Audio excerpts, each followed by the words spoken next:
ماہر نفسیات کہتے ہیں اگر پہلا بچہ بیٹی ہو تو اس کی صورت اور مزاج 90% اپنے باپ سے ملتے ہیں۔ گھر کے اندر خالی برتنوں کو ڈھانپ کر اور سمیٹ کر رکھنے سے گھر میں رزق اور برکت بڑھنے لگتی ہے۔ بیٹھے بیٹھے ٹانگیں ہلانے سے انسان کی یادداشت اور اعصاب پر برا اثر پڑتا ہے۔ کوئی بات بھول جاؤ تو یاد کرنے کے لیے درود شریف پڑھ لیا کرو، بات یاد آ جائے گی۔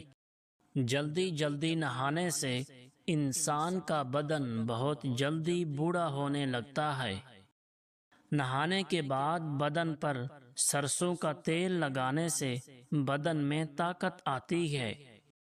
رات کو سونے سے پہلے نیم گرم پانی پینے سے صحت کبھی خراب نہیں ہوتی۔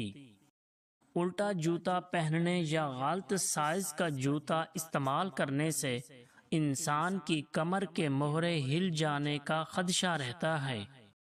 گھر میں بے برکتی پھیلی ہوئی ہو تو رات کے وقت جلدی سو جایا کرو اور صبح جلدی جاگ جایا کرو۔ پاؤں پر سوجن آنا شروع ہو جائے تو بکری کا دودھ پی لیا کرو، جلدی افاقہ ہوگا۔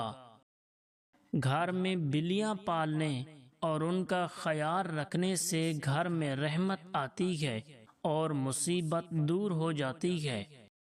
پاؤں گھسیٹ کر چلنے سے انسان کے دماغ کی نسیں کمزور ہو جاتی ہیں۔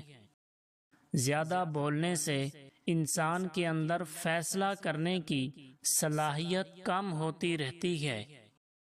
جس گھر میں فجر کی اذان پر چراغ جلتا ہو وہاں رحمت برستی ہے۔ اچانک دل بیٹھنے لگے تو سمجھیں دعا اور اللہ کے ذکر کی ضرورت ہے۔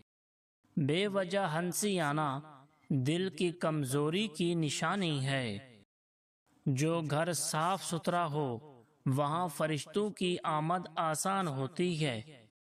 مسلسل جوتے ٹوٹنا چلنے کی غلط انداز یا مسلسل محنت کی علامت سمجھا جاتا ہے۔ خیرات کرنے کے بعد دل کا ہلکا ہونا قبولیت کی علامت ہے۔ خواب میں سبز رنگ دیکھنا اللہ کی مدد اور سکون کی نشانی ہے۔ بار بار گلا بیٹھ جانا انفیکشن یا گلے کی خرابی کی نشانی ہو سکتا ہے۔ جس گھر میں قرآن پڑھا جاتا ہے وہاں کبھی غربت نہیں آتی۔ رزق کا رک جانا اکثر زکوٰۃ میں کمی یا ناانصافی کی وجہ سے ہوتا ہے۔ جس گھر کی خواتین باپردہ ہوں وہاں اللہ پاک کی خاص رحمت ہوتی ہے۔ خوشبو محسوس ہو مگر کوئی پاس نہ ہو یہ پاکیزگی اور نیک سوچ کی نشانی ہوتی ہے۔ اچانک اونچی آوازوں سے دل گھبرانا اعصابی کمزوری اور گھر میں جھگڑوں کا اثر ہوتا ہے۔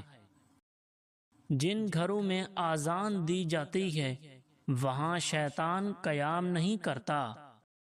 بار بار پیسے گر جانا توجہ کی کمی یا لاپرواہی کی علامت ہو سکتا ہے۔ چیزوں کا خود بخود ٹھیک ہونا اللہ پاک کی طرف سے آسانی کی علامت ہے۔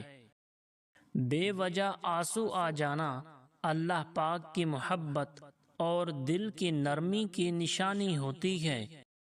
ہر کام آسان ہو جانا والدین کی دعا کا اثر ہے۔ کسی سے اچانک دل اکتا جانا اللہ پاک کی طرف سے آپ کی حفاظت بھی ہو سکتی ہے۔ دل کا نرم رہنا سب سے بڑی نعمت ہے اور ایمان کی علامت ہے۔ جو عورت چوڑیاں شوق سے پہنتی ہے وہ زندہ دل ہوتی ہے اور اپنے شوہر کے دل پر ہمیشہ راج کرتی ہے۔ دو وجہ سے عورت موٹی ہوتی ہے: کام میں سستی اور ہر وقت سوتے رہنا۔ دو وجہ سے عورت پتلی ہوتی ہے: ایک محنت مشقت سے اور دوسرا کم سونے سے۔ تکلیف دے کر محبت کا احساس دلانا ٹانگ کاٹ کر بیساکھی دینے کے برابر ہے۔ معدے کو صاف رکھنا ہے تو آڑو کھائیں، اور دل کو صحت مند رکھنا ہے تو سیب کھائیں۔